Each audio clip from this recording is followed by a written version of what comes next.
Bom, Evangelho segundo escreveu Mateus, capítulo 12, fizemos a leitura do versículo 38 a 45.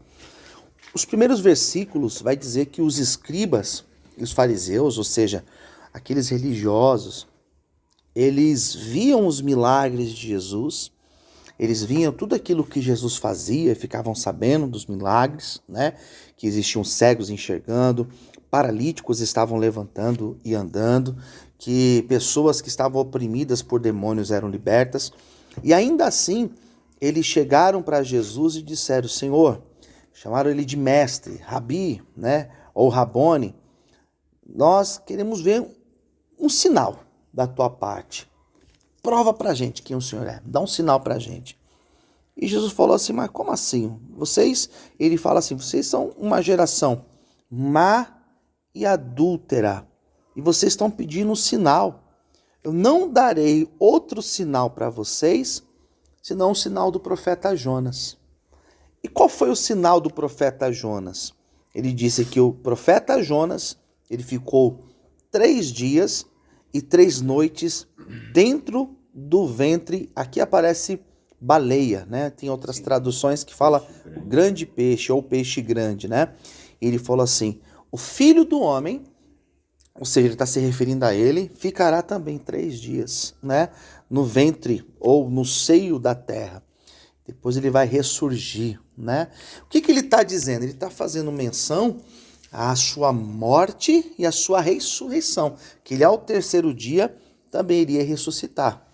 Ele vai falar aqui dos ninivitas, os moradores de Nínive. Esses ninivitas, eles ressurgirão no juízo com esta geração e a condenarão. Por quê? Porque eles se arrependeram pela pregação de Jonas. Ele vai dizer que os ninivitas ouviram a pregação de Jonas pregando lá em Nínive, e eles se arrependeram, deixaram os seus pecados. Eles eram idólatras, eles serviam outros deuses, e quando eles ouviram Jonas pregando que se eles não se arrependessem, o juízo viria sobre eles, diz a Bíblia que eles ouviram aquela pregação e eles se arrependeram. Depois ele vai citar no versículo 42 a rainha do sul, ou a rainha do meio-dia. Ela se levantará no dia do juízo com esta geração e a condenará, porque ela veio de longe, veio lá dos confins da terra para ouvir a sabedoria de Salomão. Ou seja, ela foi de longe para ver com seus olhos tudo aquilo que as pessoas diziam acerca de Salomão. Daí Jesus vai dizer, versículo 43, bom, um homem, ele carrega em si um espírito imundo ali naquele homem, e de repente aquele espírito ele é expulso. A pessoa ela é liberta. E quando essa pessoa é liberta, quando Jesus liberta essa pessoa, o demônio sai. E o texto vai dizer assim, bom, o espírito mundo sai, mas ele continua existindo. E ele anda em lugares, o texto vai dizer, lugares áridos, buscando repouso, e ele não encontra. E o que ele faz? Ele volta.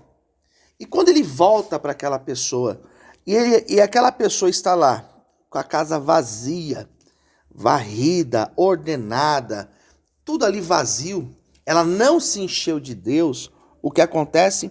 Esse espírito imundo, ele volta e traz com ele mais 7 espíritos imundos. Esse texto aqui, esse trecho que eu gostaria de comentar com vocês hoje, 44 e o 45, ou melhor, 43 até o 45, ele é de extrema importância. Porque, primeiro, ele vai dizer que todos nós carregamos dentro de nós alguma coisa. A impressão que dá esse texto é que ele está dizendo assim, não existe ninguém vazio. Ou você está cheio de Deus, ou você está cheio de demônios. E ele vai dizer assim, uma vez que os demônios saem da tua vida, o que você deve fazer? Você deve se encher de Deus.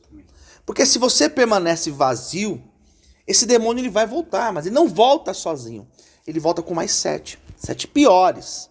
Agora imagine só, uma pessoa que já carregou nela demônios, uma pessoa que já teve uma vida aí lá fora, e ela tem uma queda, uma recaída. Agora imagina 7 vezes pior. Imagina você 7 vezes pior, misericórdia. Já pensou? a pessoa mais presa aos demônios, mais presa a uma vida de erro, de pecado, mais presa a vícios, mais presa a tudo aquilo que se afasta de Deus. Então, o que o texto está dizendo para a gente pode tirar como uma lição para nós, é que nós devemos estar cheios de Deus. Porque uma vez que você está cheio de Deus, o demônio ele vai voltar. Mas quando ele vê que você está cheio de Deus, ele vai embora. Ele não volta. O problema é que às vezes a pessoa, ela sai daqui, ela fica aqui 1 mês, 2 meses, 6 meses, que é o tempo que a gente recomenda, e ela sai daqui cheia de Deus. Ela todo dia, ela ora, ela ouve louvores, ela participa do culto, eu venho aqui, ela ouve a palavra, a missionária vem aqui, a pessoa ouve a palavra, então ela está bem. Ela separa um período do dia para orar, né? Poderia até orar mais, mas ela ora aquele tempo. Maravilha, ela está cheia de Deus. Ela está em paz, está equilibrada. Só que ela sai daqui para retomar a vida dela, essa pessoa, e às vezes ela não faz a manutenção. E o que acontece? Ela começa a se esvaziar. E uma coisa que a gente precisa ter claro, é que o diabo não tem pressa. Ele tem todo o tempo. Ele não quer estragar a minha vida, a tua vida agora. Ele vai aos poucos. Então ele começa a esvaziar aqui, ele começa a tirar você daqui. Daqui a pouco você já começa a ouvir outros tipos de música. Daqui a pouco você não tem mais tempo de ir para a igreja. Eu vou para a igreja 5 vezes na semana. Daqui a pouco a pessoa fala assim, não, eu só vou 4. Não, 4 vezes tá bom, 4 vezes, né? Daqui a pouco ela fala assim, eu só vou 3, só vou 2. Quer saber? Só vou de domingo. Eu trabalho de semana, arrumo meu emprego. Então agora eu só vou de domingo. E chega uma hora que ela fala assim, quer saber? Só vou na ceia. E daqui a pouco ela para de ir. E ela começa a enfraquecer. E aquela presença de Deus que ela tinha aqui dentro, ela começa a esvaziar. E o diabo volta. E na hora que ele volta e vê a casa vazia, o que ele faz? Ele entra com mais 7. Então ele não tem pressa. Ele vai tirando aos poucos. De repente ele chega lá na igreja, a pessoa chega na igreja. Poxa, o pastor passou aqui por mim, nem me cumprimentou. Né? Não apertou minha mão, não falou comigo. Nem sabe se o pastor está na correria, né? O irmão, sei lá, nem falou comigo. Aquele irmão lá sempre me tratou tão bem. Acho que ele está meio estranho. Não vou mais não. Daí a pessoa começa a se esvaziar de Deus. E aí que o diabo entra. E o diabo ele precisa de uma casa vazia para entrar. Então, quando as pessoas perguntam para mim, já me perguntaram, Judas estava predestinado? Judas foi o que traiu Jesus. Ele estava predestinado, ele já nasceu com isso daí já? Será que ele já nasceu sabendo que... Será que Jesus já sabia? Eu acredito que não. Eu acho que o diabo queria usar um dos discípulos e ele andou ali, deixa eu ver qual é a casa que está vazia. E na hora que ele viu ali Judas com a casa vazia, o que ele fez? Ele entrou. E usou a vida dele para atrair Jesus e aconteceu o que nós sabemos. Mas se ele tivesse cheio de Deus, o diabo não entraria nele.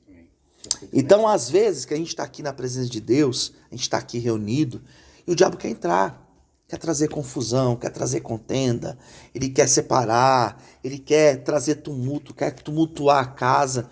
E ele começa a procurar, deixa eu ver quem está vazio. E se ele encontra alguém vazio, o que ele faz? Ele entra. Ele usa essa pessoa, ele tira essa pessoa do foco. E é por isso que nós devemos permanecer sempre buscando a presença de Deus. Eu vou me encher de Deus. E não adianta, todo dia você tem que se encher de Deus. Se encher de Deus não é que nem o pneu do carro, que você vai lá e calibra hoje, e se não tiver furado, né, você vai calibrar amanhã, nem vai precisar, vai estar lá a mesma coisa. O nível de água, de óleo, você olha hoje, amanhã você nem precisa olhar, porque vai estar igual, a não ser que tenha um furo lá. A presença de Deus é diário, todo dia eu tenho que buscar, todo dia. Mas hoje eu estou cansado, mas busca mesmo assim. Mas hoje eu estou com sono, mas ora mesmo assim, vai por mim. Se enche de Deus, porque quando você começa a deixar de lado, se esvaziar, o diabo fica só esperando. Ele sabe, ele vai esvaziar, eu vou esperar. E na hora que ele esvazia, o que ele faz? Ele vem com mais 7. E aquela pessoa que era oprimida, ela fica 7 vezes mais oprimida. E alguém pergunta, mas será que isso aqui é literal, pastor? É literal, isso aqui são palavras de Jesus. O diabo está aqui, rondando, procurando quem ele vai usar, quem ele vai entrar. E se a gente der brecha, ele entra e nos tira da presença de Deus. O diabo não tem pressa e o plano dele não é simplesmente te destruir financeiramente, tua família. Não. O verdadeiro plano dele é tirar a nossa vida, nos fazer perder a salvação. Esse é o plano do diabo. Então que nós possamos permanecer firmes no Senhor e na presença de Deus. Amém? Vamos